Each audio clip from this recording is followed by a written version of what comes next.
Tanto o alcalde de Caldas como os populares coinciden en que a cancelación do proxecto da variante oeste é unha boa nova, pero o PP pregúntase por que este anuncio o fixo o líder do PSDG. Alguén ten que explicar por que o señor Besteiro fai ese anuncio. A credibilidade do señor Besteiro nos merece pouco respeto dado os antecedentes. O alcalde quitalle importancia de que fose o secretario xeral dos socialistas o que trouxese este mércores a nova a Caldas. Eu casi estou contento polo que anunciaron, máis porque que non anunciara, non?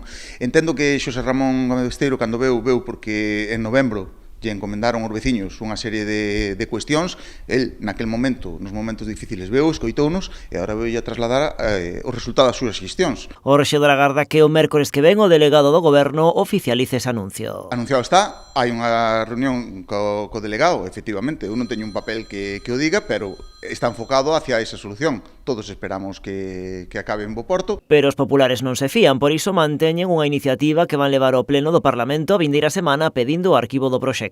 A nós nos parece unha magnífica noticia, sobre todo se é verdade. E aquí é o motivo polo que imos manter a iniciativa e o debate no pleno do Parlamento de Galicia. Onde si semella haber entendemento en que o ideal sería retomar o proxecto da variante de 2008 que contaba co apoio unánime da corporación. Non incluía Godos, este trazado que se propoñía por aquí non tiña ningún tipo de sentido, o acceso ao Porto de Vilagarcía, nin o pedía o Porto de Vilagarcía, nin o pedían os veciños, nin o Concello, non ten ningún sentido. Nos pedimos a variante oeste, que uniría a Nacional 550 ca Nacional 640. A diferencia fundamental é a coletilla, o acceso ao Porto de Vilagarcía.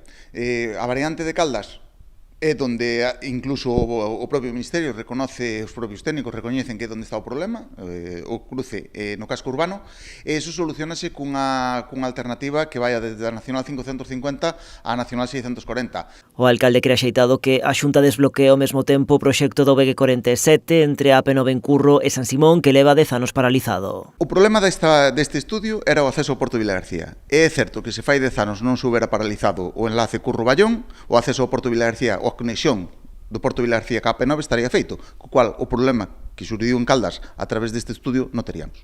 O voceiro popular en Caldas confía en que cando chegue o momento ese proxecto tamén se vai a executar. É unha decisión do Goberno da Xunta de Galicia e me imagino que eles se manexarán os datos según disponibilidades orzamentarias e prioridades. O que está claro é que a Xunta de Galicia nos ten demostrado que aqueles compromisos que asumeu cos veciños os vai executando. O ritmo que a disponibilidade orzamentaria lle vai permitindo. Por outra banda, en canto ao anuncio da cancelación do proxecto da variante se faga oficial, o alcalde convocará un pleno extraordinario na procura dun novo acordo unánime, como hai agora case 20 anos, que non comprometa o futuro de ningunha parroquia do municipio.